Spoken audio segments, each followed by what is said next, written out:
नमस्ते दोस्तों, सौरभ टेकी चैनल में आपका फिर से स्वागत है। सालों से हमें ये बताया जाता रहा है कि लार्ज कैप फंड्स शेयर बाज़ार में अपने पैसे को बढ़ाने का सबसे सुरक्षित और भरोसेमंद तरीका है।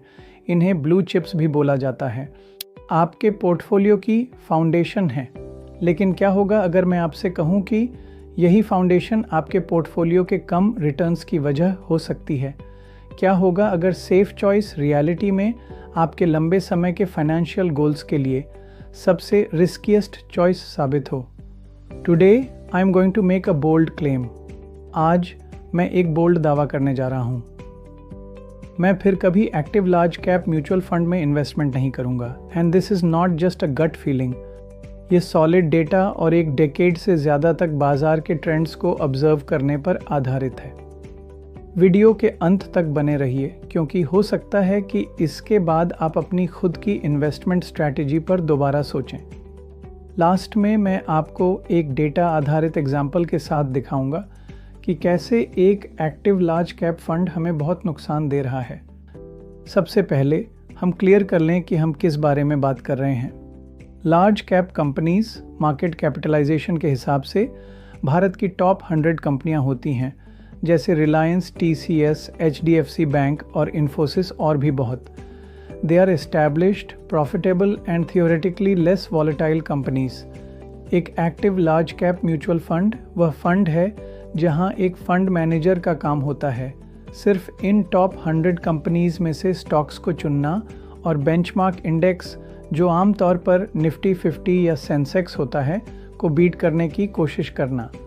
आप उनकी एक्सपर्टाइज के लिए एक फ़ी देते हैं, यह उम्मीद करते हुए कि वे इंडेक्स से बेहतर परफॉर्मर्स चुन सकते हैं। अब डेटा पर आते हैं। यही वह जगह है जहां सारे नैरेटिव्स फेल हो जाते हैं।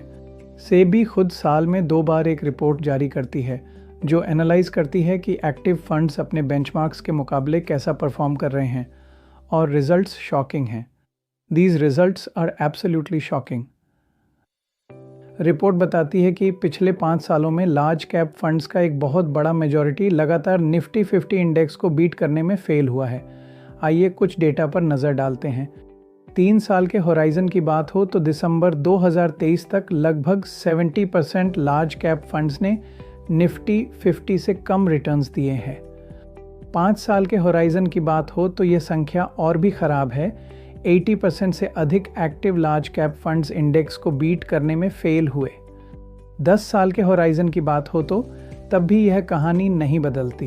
एक वास्ट मेजॉरिटी वाले active large cap mutual funds पीछे ही रहते हैं इंडेक्स फंड से।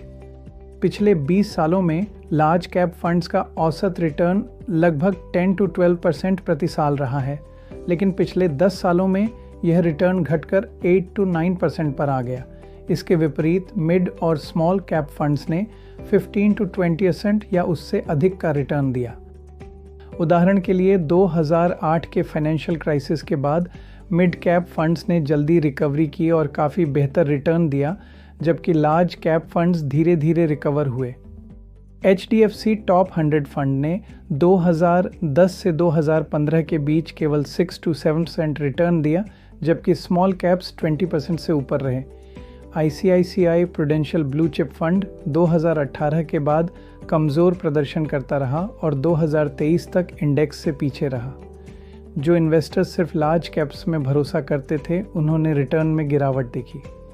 अब बात आती है, ऐसा क्यों हो रहा है? क्यों ज़्यादातर active large cap funds index को बीट नहीं कर पा रहे हैं? इसके 3 मेन रीजंस हैं। सबसे पहले हाई फीस यानी हाई एक्सपेंस रेशियो, यानी कुछ लार्ज कैप एक्टिव फंड्स 1.5% से 2.5% तक चार्ज करते हैं। इंडेक्स फंड्स या ETF 0.1% से 0.5% तक ही चार्ज करते हैं।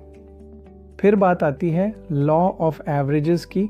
निफ्टी 50 ही तो लार्ज कैप सेगमेंट है। एक मैनेजर के लिए 50 ग्रेट स्टॉक्स में से लगातार 25 बेस्ट स्टॉक्स को चुनना बहुत मुश्किल होता है। इंडेक्स में तो पहले से ही सारे विनर्स हैं। फिर बात आती है हर्ड मेंटालिटी की, यानी झुंड की मेंटालिटी। एक के पीछे सारे। ज़्यादातर लार्ज कैप फंड्स का पोर्टफोलियो लगभग एक जैसा ही होता है। अगर हर कोई सेम रिलायंस और इन्फोसिस के स्टॉक्स खरीद रहा है तो कोई ट्रूली एज कैसे हासिल कर सकता है? तो यह एक क्लोजेट इंडेक्स फंड ही बन जाते हैं, लेकिन हायर फीस के साथ। तो अगर एक्टिव लार्ज कैप फंड्स में नहीं तो आपको कहाँ इन्वेस्ट करना चाहिए? यहाँ 3 पावरफुल ऑल्टरनेटिव्स हैं जो मेरे विचार में रिस्क रिवॉर्ड रेशियो के हिसाब से कहीं बेहतर हैं। फर्स्ट है इंडेक्स फंड्स और ETF। ये सबसे बेस्ट ऑल्टरनेटिव है एक्टिव लार्ज कैप फंड्स का। हाई फी देकर इंडेक्स को बीट करने की कोशिश करने के बजाय सीधे इंडेक्स को ही खरीद लें। एक निफ्टी 50 इंडेक्स फंड या निफ्टी नेक्स्ट 50 इंडेक्स फंड आपको सबसे बड़ी कंपनियों में ऑटोमेटिक डाइवर्सिफिकेशन बहुत कम कॉस्ट पर देता है। यहाँ आपको मार्केट रिटर्न्स मिलने की गारंटी कंफर्म्ड है। यहाँ पर जो कि जैसा हमने देखा ज़्यादातर एक्टिव मैनेजर्स के रिटर्न्स से बहुत बेहतर रिटर्न्स मिले हैं। सेबी का डाटा भी यही शो करता है। दूसरे है फ्लेक्सी कैप फंड्स। ये एक ब्रिलियंट कैटेगरी है। ये फंड मैनेजर को फ्लेक्सिबिलिटी देती है कि वह अपॉर्चुनिटीज़ कहाँ हैं, उसके हिसाब से लार्ज, मिड और स्मॉल कैप्स में इन्वेस्ट कर सके। अगर लार्ज कैप्स एक्सपेंसिव हैं तो वे मिड कैप्स में शिफ्ट कर सकते हैं।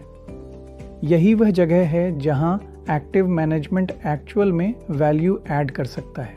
एक अच्छा फ्लेक्सी कैप फंड पूरे मार्केट स्पेक्ट्रम में ग्रोथ को कैप्चर कर सकता है। वॉलेटाइल मार्केट में भी इन फंड्स ने इंडेक्स को कई बार बीट किया है। थर्ड है hybrid approach. This is my favourite, this is what I followed.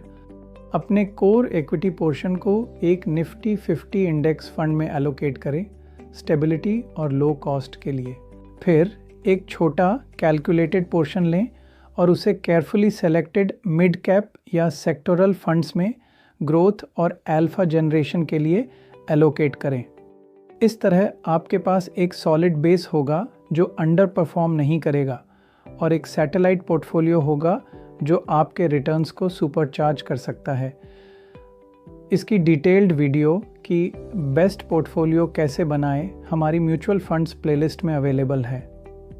एक केस स्टडी बताता हूं आपको, इसे एक प्रैक्टिकल एग्जाम्पल से समझते हैं।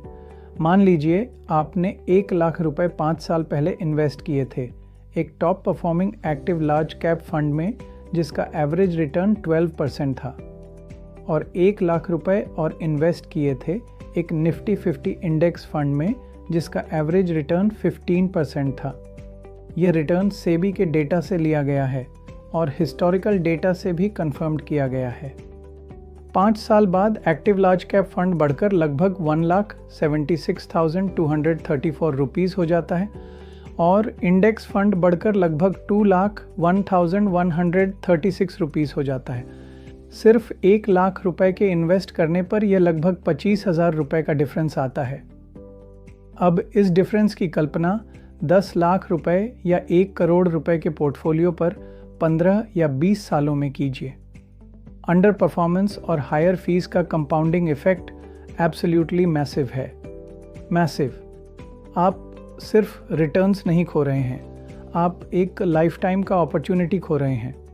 सो टू कंक्लूड, मेरा एक्टिव लार्ज कैप फंड से अवॉइड करने का फैसला डर के बारे में नहीं है, यह लॉजिक और एविडेंस के बारे में है। डेटा स्पष्ट रूप से दिखाता है कि हाई कॉस्ट्स और मार्केट एफिशिएंसी की वजह से आउट परफॉर्मेंस की ऑड्स आपके अगेंस्ट हैं। इसका मतलब यह नहीं है कि आपको अपने करंट इन्वेस्टमेंट्स को पैनिक में बेच देना चाहिए, लेकिन इसका मतलब यह ज़रूर है कि आपके भविष्य के इन्वेस्टमेंट के लिए आपको index funds, flexi caps, mid, small cap या हाइब्रिड मॉडल जैसे ऑल्टरनेटिव्स पर ज़रूर विचार करना चाहिए। अब मैं आपसे सुनना चाहता हूँ, क्या आप इस एनालिसिस से सहमत हैं? क्या आपने large cap fund under performance का अनुभव किया है? मुझे नीचे कमेंट्स में बताएं।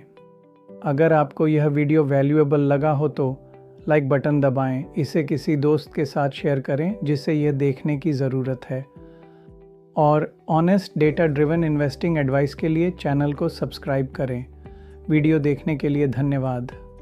याद रखें, this is not an investment advice. Please consult with a SEBI registered financial advisor before making any investment decisions. Thank you for watching my video. Have a nice day. Don't forget to subscribe our channel.